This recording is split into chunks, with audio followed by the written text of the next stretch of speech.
¿Qué tal? Buenas tardes. Voy a explicar el problema de camino más corto.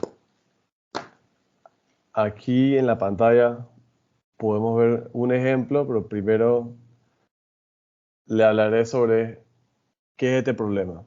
El algoritmo del camino más corto o la ruta más corta sirve para encontrar el camino de coste mínimo desde un nodo origen a todos los demás nodos del grafo. Este algoritmo es un típico ejemplo de algoritmo ávido, que resuelve los problemas en sucesivos pasos, seleccionado en cada paso la solución más óptima con el objeto de resolver el problema.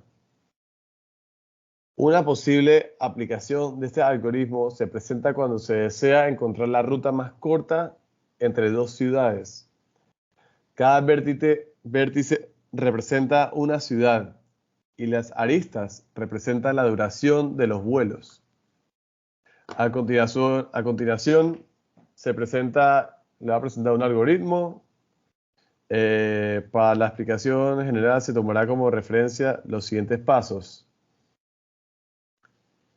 Seleccionar el vértice de partida. Aquí podemos ver, tenemos el vértice de partida, el origen y el punto de inicio. Determinar los caminos especiales desde el nodo de partida hacia los demás. Aquí tenemos que está hacia el 2, hacia el 3, hacia el 4. Camino especial es aquel que solo puede tratarse a través de los nodos o vértices ya marcados. Estos son los caminos especiales aquí. Para cada nodo no marcado se debe determinar si es mejor usar el camino especial antes del calculado o si es mejor usar el nuevo camino especial que resulta de marcar este nuevo nodo. Para seleccionar un nuevo nodo no marcado como referencia, debería tomarse aquel cuyo camino especial para llegar a él es el mínimo. Cada camino mínimo corresponde a la suma de los pesos de las aristas que forman el camino para ir al nodo principal, al resto de los nodos, pasando únicamente por caminos especiales, es decir, los nodos marcados. Vamos a explicar el ejemplo. Aquí es el ejemplo número 2 del libro, que dice la figura 6.14, que es esta, muestra la red de comunicación entre dos estaciones 1 y 7. La probabilidad de que un enlace en la red opere sin fallas se muestra en cada arco. Se envían mensajes de estación 1 a la estación 7 y el objeto es determinar la ruta que maximice la probabilidad de una transmisión exitosa. Formule la situación como un modelo de la ruta más corta y determine la solución óptima. Aquí podemos ver, tenemos un nodo del 1 al 7.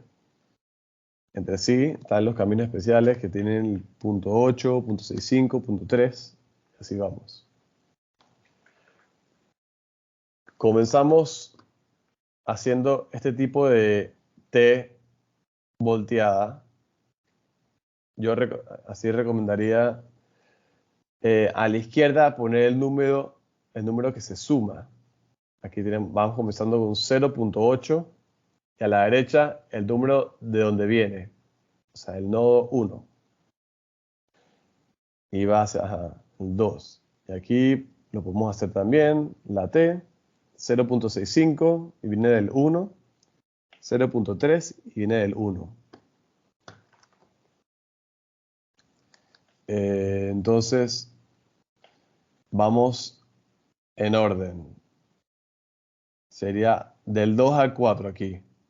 Podemos ver que tenemos del pasado, del 1, y hacemos uno nuevo, que es la suma del que estaba en el 2 aquí, el 0.8, se suma el 0.9, que da 1.7, y que viene del 2. Aquí se coloca. Entonces, ¿cómo decidimos cuál de los dos agarrar? Se debe ver cuál es el mínimo. Aquí podemos ver que entre el 1.7 y el 0.65 es el 0.65, así que se elimina el acá arriba. Vemos que hay otra flecha hacia el 3. Entonces se suma el que tenemos, 0.65 más 0.85, que nos da 1.5. Y viene del 4. Entre estos dos, ¿cuál es el mínimo? De 0.3. Nos quedamos con eso. El 5, aquí. Tenemos dos flechas, así que debe haber dos T volteadas. Aquí del 2 viene el 1.3, que es 0.8 más 0.5, 1.3. Y 0.65 más 0.7 nos da 1.35, que viene del 4. El mínimo es 1.3, nos quedamos con 1.3. Y aquí bajando hacia el 6. 1.3 más 0.5 nos da 1.8. 0.65 más 0.6 nos da 1.25. 0.3 más 0.95 nos da 1.25. Aquí podemos ver que tenemos 3. Eliminamos el mayor, 1.8, pero tenemos dos iguales, 1.25. Nos vamos a quedar con ambos. Está bien, porque son iguales. Nos dirigimos hacia el 7. 1.3 más 0.8, 2.1, que viene del 5. Y 1.25 más 0.9, 2.15, que viene del 6. Podemos ver que este es mayor por 0.05, así que nos quedamos con el 2.1 que viene del 5. Ya de aquí podemos trazar cuál es el camino más corto. Del 1 al 7 vemos que hacia acá abajo eliminamos, así que no va a ser del 6, sino del 5. Del 5, ¿de dónde vino? Que este número del 2, así que nos vamos de regreso para el 2. Aquí tenemos el número 1, así que vamos para el 1. Así sería, así se traza. El 1, del 2 al 5, del 5 al 7. Ese sería nuestro problema.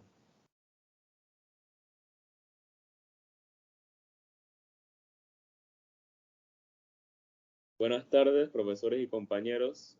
Hoy les estaré hablando sobre el método del camino crítico de la planificación de proyectos y redes, o como es conocido, el método PERT y CPM.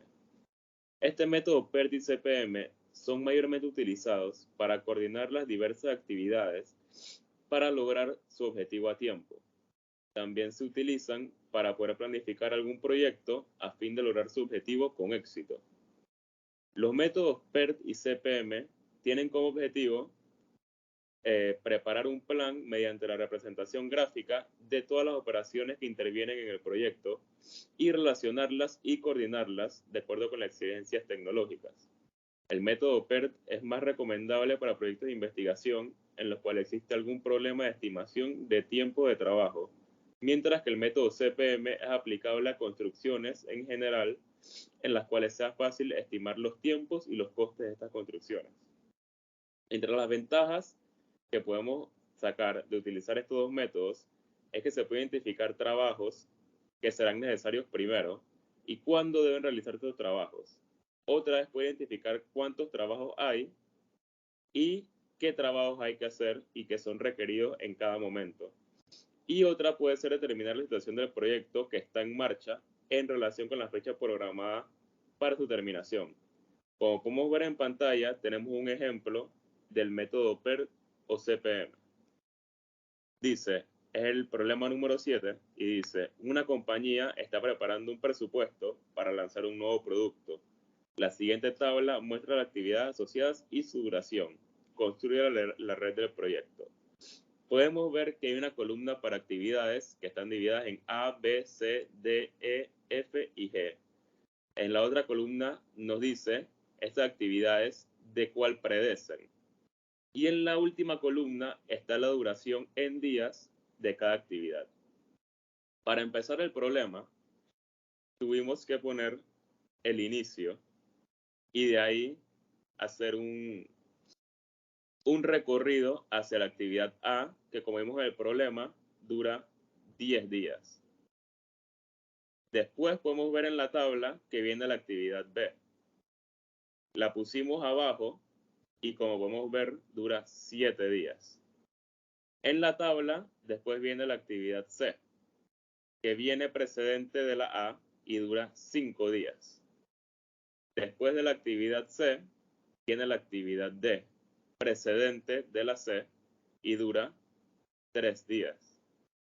Después de esta, podemos ver la actividad E, precedente de la C y dura 2 días. Y siguiente tenemos la actividad F. La actividad F precede conjuntamente de la actividad E y de la actividad B. Entonces, lo que tuvimos que hacer en la tabla fue armar una conexión entre la parte E y una conexión con la parte B. Y esta parte F dura un día. Y por último, tenemos la actividad G, que está predecida por la actividad E y F. En el problema pudimos conectar el punto E con el punto G, al igual que el punto F con el punto G, con este punto G durando 14 días. Después viene el fin de la operación. Entonces, para poder determinar el problema, se tuvo que hacer unas cruces que recomendaría yo que se hicieran encima de cada actividad o de cada letra.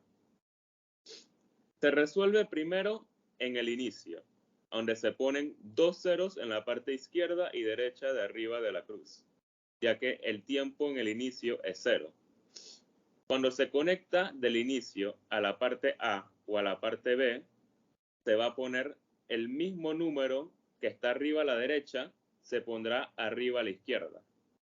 Como pueden ver, en la parte A, arriba a la izquierda, tienen un 0, ya que en el inicio teníamos un 0.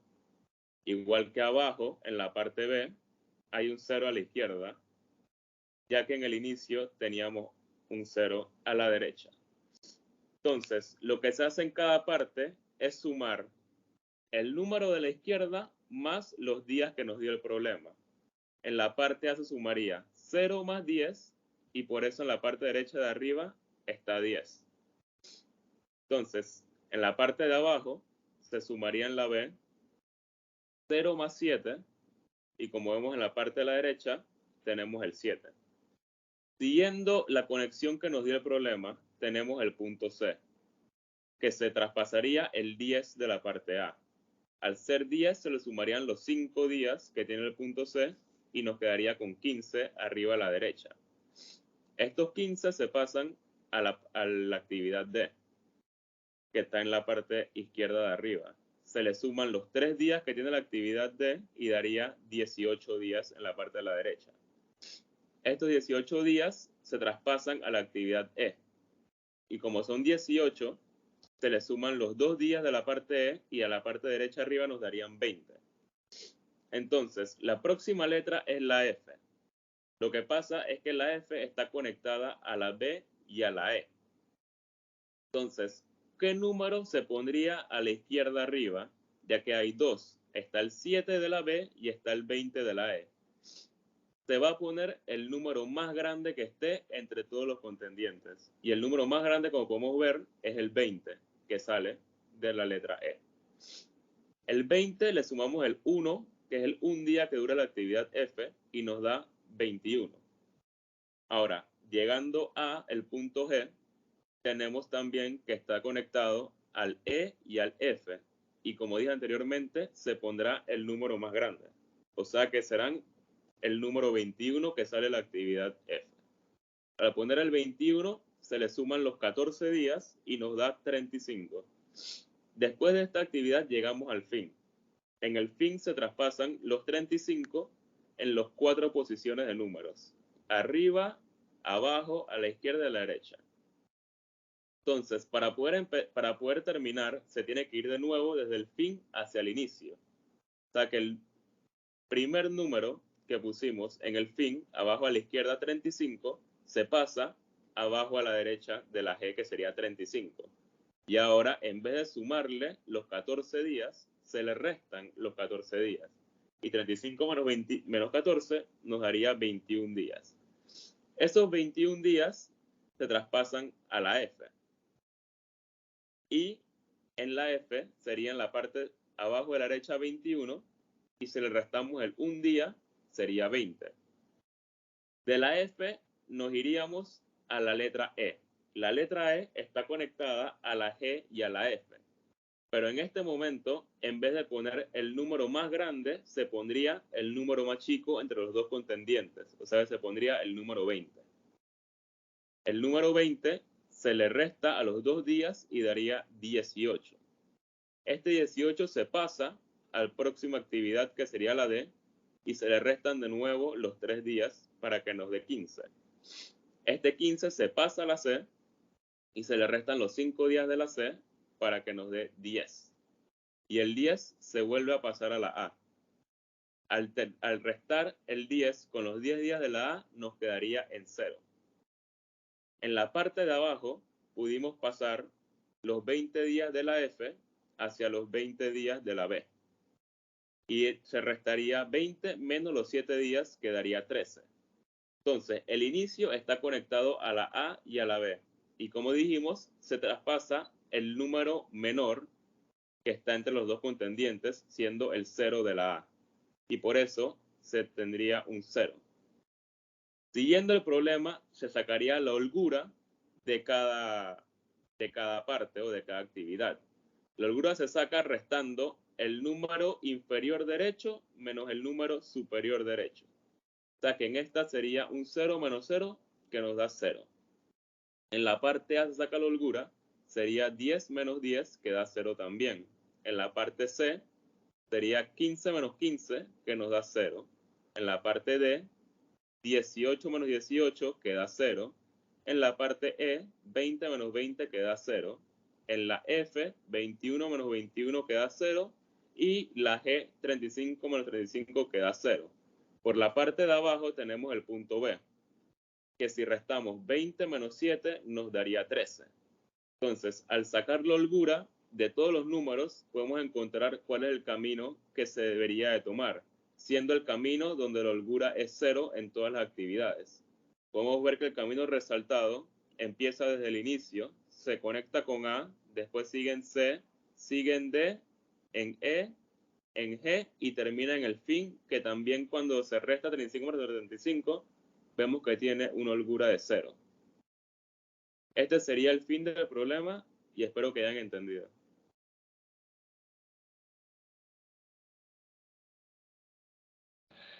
Ok. A mí me corresponde hablarles un poco de lo que es el flujo de costo mínimo. Para efectos del ejemplo y de la presentación, escogí el libro de referencia, la edición 9 del Gerald Lieberman. Bien, como teoría tenemos que estos problemas de flujo de costo mínimo tienen una posición central entre los modelos de optimización de redes que ya se han explicado anteriormente. Abarca una clase amplia de aplicaciones y su solución es más eficiente que otros modelos porque busca minimizar siempre el costo al momento de realizar el problema. Ok, descripción del problema o de los problemas de flujo de costo mínimo. La red es una red dirigida y convexa. Al menos uno de los nodos es un nodo fuente. Al menos uno de los nodos es un nodo demanda. El resto de los nodos son nodos de transbordo. Se permite el flujo a través de un arco solo en la dirección que indica la flecha. Esta parte es importante a la hora de que veamos el ejemplo. La red tiene suficientes arcos con suficiente capacidad para permitir que todos los flujos generados por los nodos fuentes lleguen a los nodos demanda. El costo del flujo a través del arco es proporcional a la cantidad de ese flujo, donde se conoce el costo por unidad. El objetivo siempre es minimizar el costo de enviar el suministro disponible a través de la red para satisfacer la demanda dada. Ok, algunas de las aplicaciones que podemos encontrar en este modelo de optimización son operación de una red de distribución, administración de desechos sólidos, operación de un suministro, de una red de suministro, coordinación de mezcla de producción en plantas y administración de flujo de efectivo.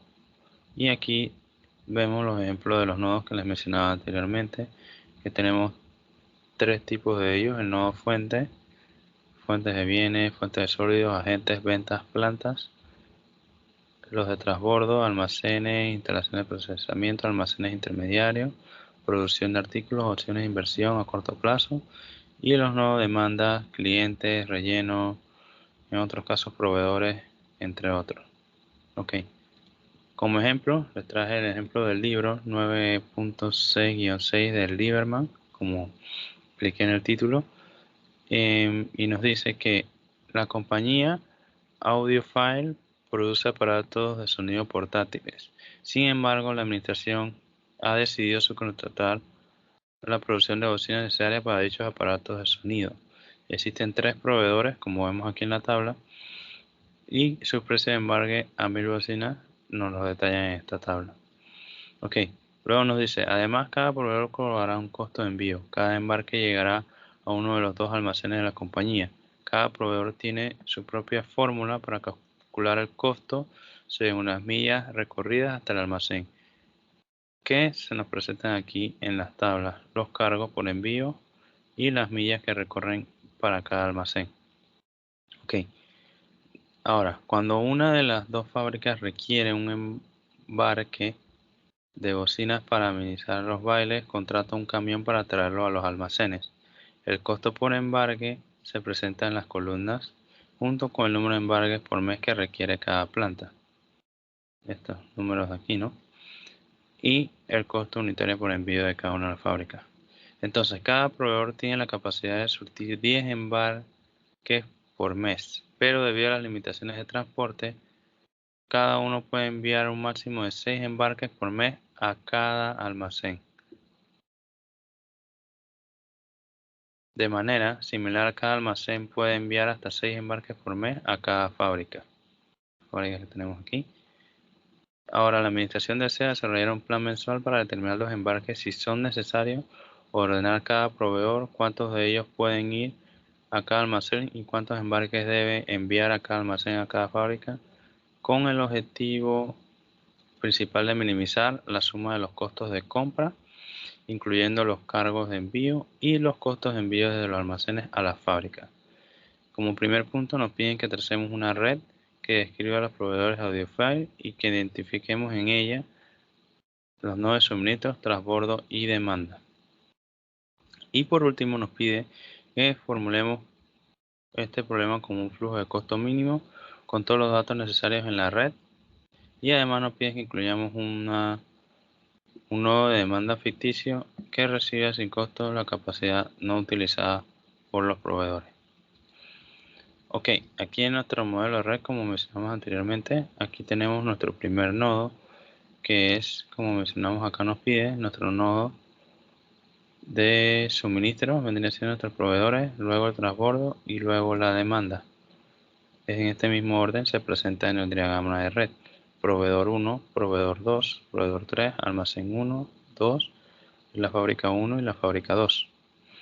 Ok, ahora nos pide, una vez tenemos nuestra red, nos pide que formulemos el flujo de los datos que les comentaba al inicio que tenemos en nuestras diferentes tablas, y lo formularemos de la siguiente manera: asignando al proveedor las flechas, como indicaba al inicio, que van en una sola dirección, y estas nos pueden regresar en nuestro nodo transbordo una vez en nuestros almacenes, y las diferentes asignaciones a las diferentes fábricas.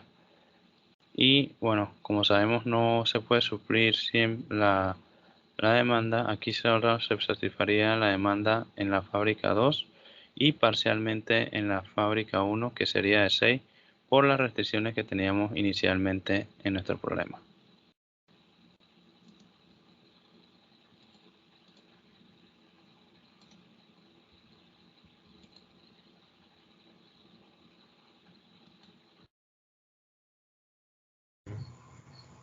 Tenemos una guía de pasos para realizar el algoritmo de flujo másico.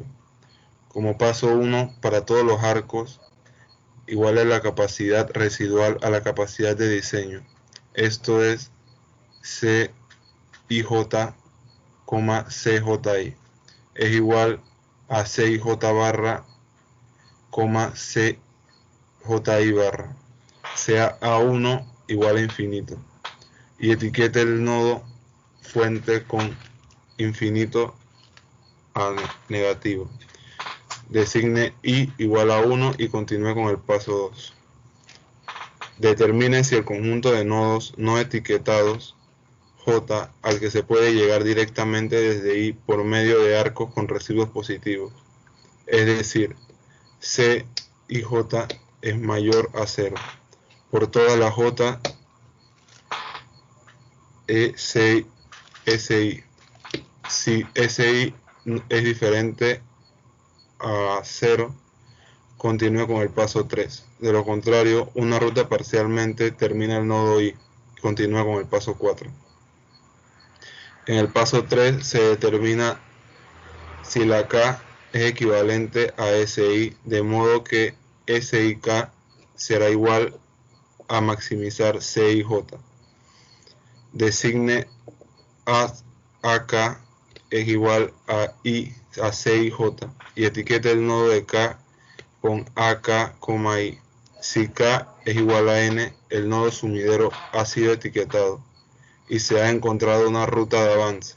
Continúe con el paso 5. De lo contrario, designe que I es igual a la K y regrese al paso 2.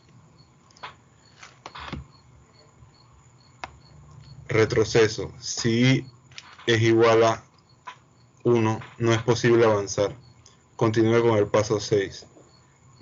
De lo contrario, sea R el nodo en la ruta principal que se etiquetó inmediatamente antes del nodo actual I, y elimine I del conjunto de nodos adyacentes a R.